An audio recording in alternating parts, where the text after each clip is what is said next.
Oui. Vous êtes prêts pour la balle irlandaise là? Pardon, je pas compris. Vous êtes prêts pour la balle irlandaise? Ouais, bah, ça va être, je pense que ça va être compliqué ce week-end. Il va falloir qu'on se prépare déjà mentalement, je pense, parce que eux, pour se qualifier, il faut absolument qu'ils prennent le bonus offensif. Donc je pense que va falloir se préparer à défendre et surtout à bien défendre et à leur poser un peu des problèmes, au moins pour qu'ils marquent, quoi. Il faut qu'ils multiplient les temps de jeu pour pouvoir marquer. Défendre mieux qu'à Oyonnax. Là, c'est pas trop mal passé. Après, voilà, il y a eu des 2-3 faits qui ont fait que bon, on s'est retrouvé breaké à 90 mètres de la ligne. Mais bon, après, c'est des petits détails. Bah, ça arrive. Hein, voilà, c'est sûr qu'il faudra être plus sérieux, manquer moins de plaquage face à l'Ulster. Mais à l'extérieur, on sent que vous êtes moins serein défensivement depuis quelques matchs. Il y a eu Castres, les Wasps, Bordeaux, Oyo. Là, vous prenez 38 points. C'est vrai que on sent que vous avez du mal à garder la même solidarité qu'en début de saison. Ouais, je sais pas ce qui fait qu'on défend moins bien à l'extérieur qu'à la maison. Mais voilà, mais c'est sûr qu'il faut vite rectifier le tir et essayer de montrer encore une autre image à l'extérieur en défense, même si ça prend beaucoup de points à l'extérieur. Donc voilà, donc ça va passer dès ce week-end en Ulster. Qu'est-ce qui pique le plus? C'est l'Ulster ou c'est Patrice après un résultat nul à Oyo? Ouais, bon ça après c'est... je pense qu'il faut plus se concentrer à l'Ulster que Eunac s'est fait, voilà, on n'a pas perdu, on a pris 2 points, voilà, c'est comme ça. Mais voilà, il faut vite basculer en Ulster parce que c'est un autre morceau l'Ulster. Voilà, il va falloir se préparer à aller faire la guerre là-bas parce que ça va piquer. Moi, tu avais glissé à l'ouverture après la blessure de Ryan. Ça avait bien marché au final, c'est un bon souvenir tout ça. Un bon souvenir, oui. Après, c'est sûr, c'est les matchs Cup, on sait que c'est dur, ça pique, voilà, mais bien marché, je sais pas. C'est vrai que bon, il y a eu de bonnes choses, on va dire, voilà. Mais il faudra essayer de refaire un peu la même chose qu'on a fait à la maison, c'est-à-dire bien défendre, voilà, comme on a dit tout à l'heure, et dès qu'on a le ballon, essayer un peu de le tenir, essayer un peu de les mettre en difficulté aussi sur ça. Le Ulster qui doit se souvenir que voilà, il y a eu une deuxième mi-temps qui était très compliquée pour elle ici à La Rochelle. Ils ont pas apprécié, je crois, le score final. Ouais. C'est sûr que faut faire gaffe à ce retour. Voilà, on est préparé aussi. Hein. On a vu aussi la vidéo. On a vu qu'en plus, en championnat, ils ont perdu contre le Leinster où ils ont pris 38-3. Donc voilà, donc je pense qu'il va falloir que nous aussi on s'y prépare. Hein. Eux ils sont prêts, mais nous aussi il faut qu'on s'y prépare. Ça c'est sûr. Les deux équipes vont peut-être avoir la même stratégie. Je lisais des articles là sur ce que disaient les joueurs de l'Ulster où ils veulent absolument garder le ballon, ne pas vous le rendre. J'imagine que vous, quand on voit Léa Ifano, Piutao, c'est exactement la même stratégie. C'est sûr, ils ont des joueurs de qualité, ils ont une équipe de qualité, ils ont un jeu bien huilé.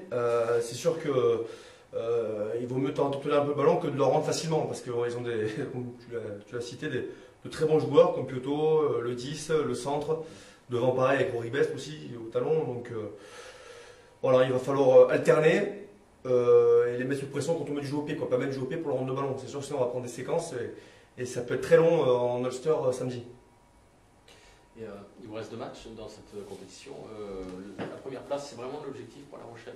C'est important de terminer premier. Disons qu'on s'est mis dans une situation favorable.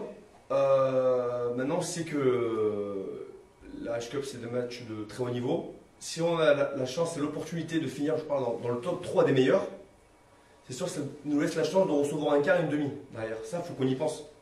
Et donc, c'est pour ça qu'il y a un gros challenge qui nous attend ce week-end en Ulster.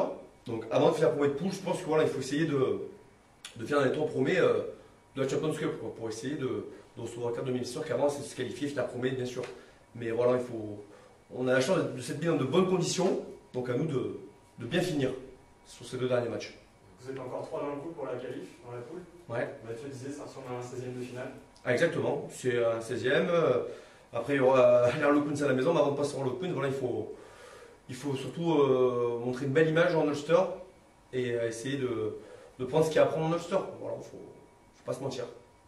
J'imagine que vous vous dites aussi qu'il ne faut pas trop se projeter parce que les 3 premiers matchs finalement, vous n'êtes jamais projeté, vous n'avez jamais parlé de qualification, vous avez fait 3 victoires avec bonus. Contre les Wasps, on a commencé à parler de qualification, ce qui était logique hein, puisque vous aviez fait un super parcours.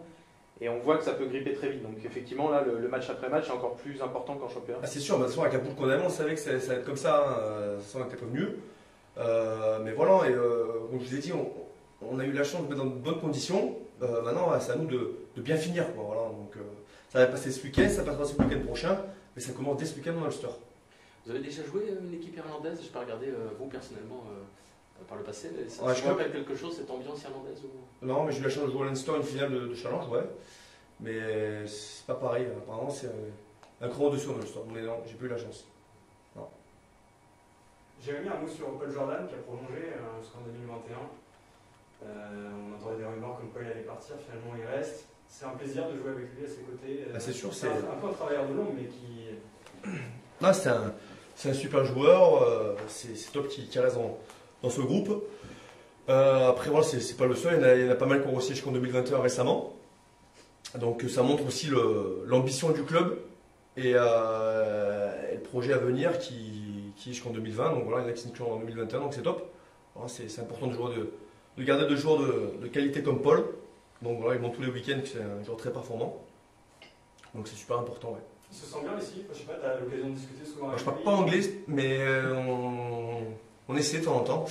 Mais oui, il s'y plaît grave avec sa femme, ils sont super bien, donc il est super content de prolonger l'aventure rochelaise jusqu'en 2021.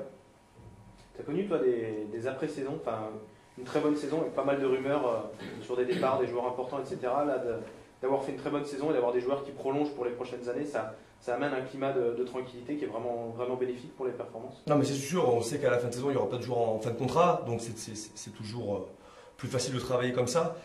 Voilà, et puis je suis avec moins de pression aussi quand tu sais que tu es en fin de contrat à la fin de saison. Donc là, voilà, je crois qu'il n'y a plus de joueurs en fin de contrat ou très peu.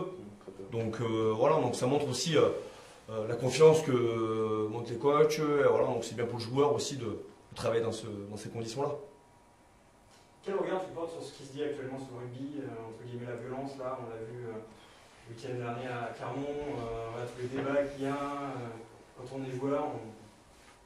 Bah, quand on est joueur, ouais, le débat, pour avoir vu le match, tu me parles du plagage de la Katawa sur le jeune. Le problème, c'est que voilà, il met la tête du mauvais côté, donc c'est toujours pareil. C'est plus ça qui fait, qui prend un KO. Après, on dit la violence du rugby, tout ça, c'est sûr qu'il y a des impacts très violents tous les week-ends, mais si on met la tête du mauvais côté, automatiquement, on fait un.